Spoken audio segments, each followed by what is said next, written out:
Assalamualaikum warahmatullahi wabarakatuh. Selamat pagi saudara-saudara sekalian. Saat ini saya akan membicarakan tentang potensi blue carbon di Indonesia. Sebagaimana kita ketahui, Indonesia memiliki hutan mangrove yang sangat luas, padang lamun, serta rawa pasang surut.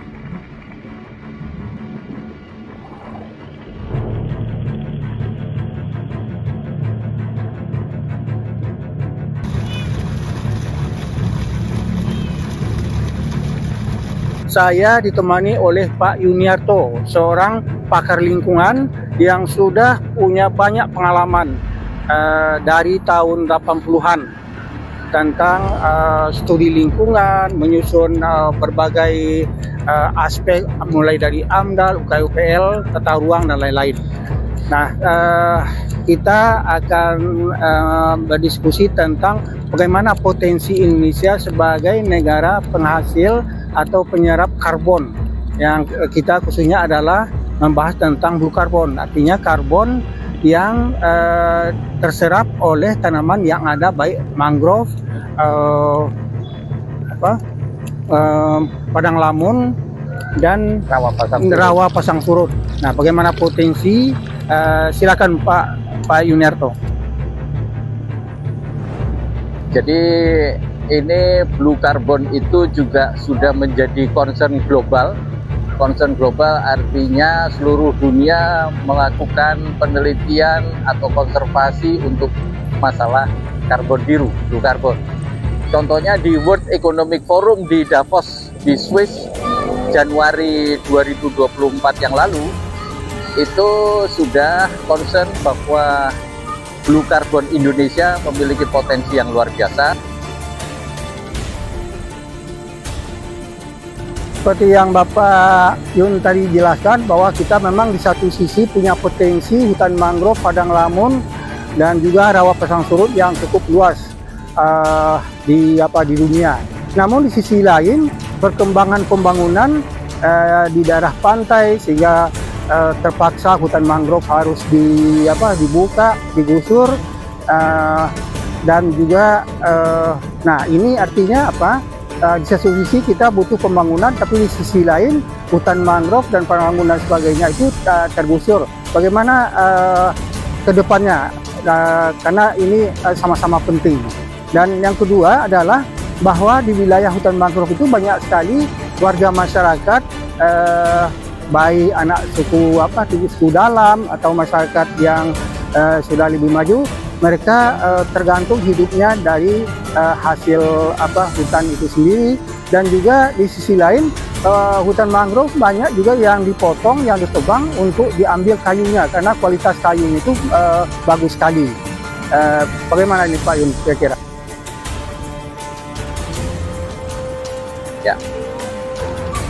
Ya, jadi tadi yang dikatakan Pak Pri bahwa concern global atau keprihatinan seluruh dunia ditunjukkan pada pertemuan di Davos, Swiss berupa World Economic Forum bulan Januari 2024 kemarin, bahwa KKP, Kementerian Kelautan Perikanan ini memiliki tugas yang penting, yaitu menyusun roadmap, sehingga tahun 2024 ini harus selesai roadmap untuk karbon biru, untuk selanjutnya menjadi bahan untuk negosiasi dengan seluruh negara di dunia bahwa kita memiliki potensi karbon tersebut. Ya, jadi kalau misalkan dikaitkan tadi Pak Pri mengatakan masyarakat di sekitar hutan mangrove, betul.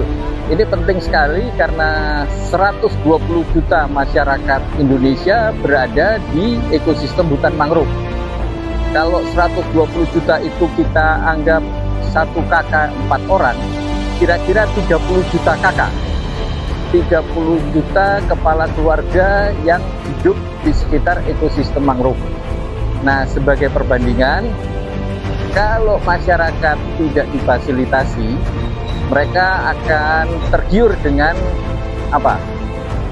alih fungsi lahan mangrove menjadi tambak udang misalnya. Tambak udang ini kalau kita pelajari hanya produktif dalam waktu 10 tahun. setelah itu daya dukung, daya tampung lingkungan sudah tidak sanggup lagi untuk kelestarian tambak udang tersebut. Nah, setelah digunakan sebagai lahan tambak udang misalnya, kemudian sudah tidak produktif lagi, untuk mengembalikan ke fungsi hutan mangrove seperti semula, kembali seperti semula, itu perlu 200 tahun. Nah, itu bisa dibayangkan bahwa daya dukung lingkungan sudah berubah seperti itu. Untuk kembali seperti semula sangat lama untuk kembali ke fungsi ekosistem mangrove. Nah, makanya di sini peran pemerintah daerah dan masyarakat dan seluruh stakeholders harus memahami bahwa bagaimana penataan ruang di kawasan pantai, ya, di kawasan ekosistem mangrove itu harus betul-betul dipertimbangkan, diperhatikan, sehingga masyarakat bisa difasilitasi untuk memanfaatkan ekosistem mangrove itu untuk usaha yang berkelanjutan. Usaha berkelanjutan di sini maksudnya misalnya ekosistem mangrove ini untuk ekowisata. Ekowisata lebih bermanfaat secara berkelanjutan, diolah atau dikelola oleh masyarakat dan pemerintah daerah, dan itu bisa mengenerate income masyarakat secara berkelanjutan. Ya.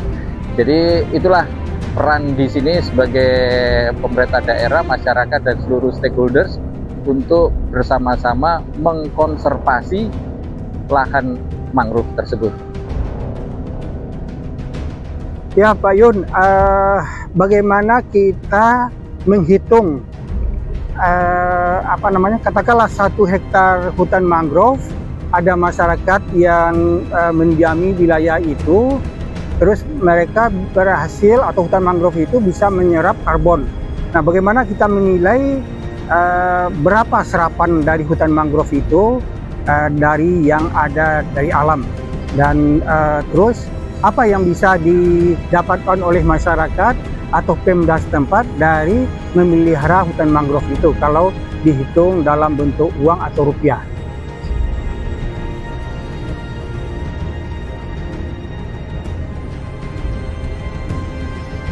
Ya, Pak Pri tadi menanyakan tentang valuasi karbon ya.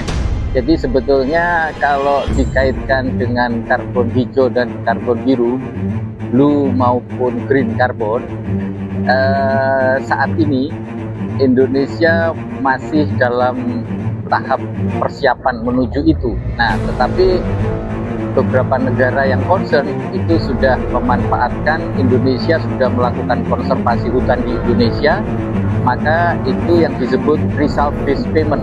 Jadi pembayaran dari negara-negara yang concern kepada Indonesia berdasarkan upaya atau hasil yang telah dihasilkan oleh Indonesia dalam hal mengkonservasi hutan ya. Nah, itulah result-based payment. Akan tetapi sejak tahun lalu sudah dimulai di Indonesia ada bursa karbon. Itulah yang disebut perdagangan karbon sebetulnya. Nah, perdagangan karbon itu yang dimulai adalah dari sektor industri atau yang langsung mengeluarkan emisi CO2. Dalam hal perhitungan CO2 ekivalen itu maksudnya seluruh gas rumah kaca kalau dijumlahkan, itu namanya CO2 ekivalen. Itu yang sudah langsung bisa diterapkan dalam perdagangan itu adalah emisi-emisi industri, contohnya PLTU batubara atau industri yang mengeluarkan emisi. Itu tentunya sudah ada batas atas. Jika batas atasnya dilewati, maka dia bertanggung jawab untuk pembeli. Ya, kelebihannya itu pembeli dari industri yang tidak melebihi batas atas tadi. Ya, jadi yang memiliki teknologi yang lebih hijau, lebih baru, tentunya emisinya tidak melewati batas atas. Nah, disitulah perdagangan karbon sudah mulai diterapkan melalui bursa karbon yang tahun lalu sudah mulai dibuka ya di stock exchange ya.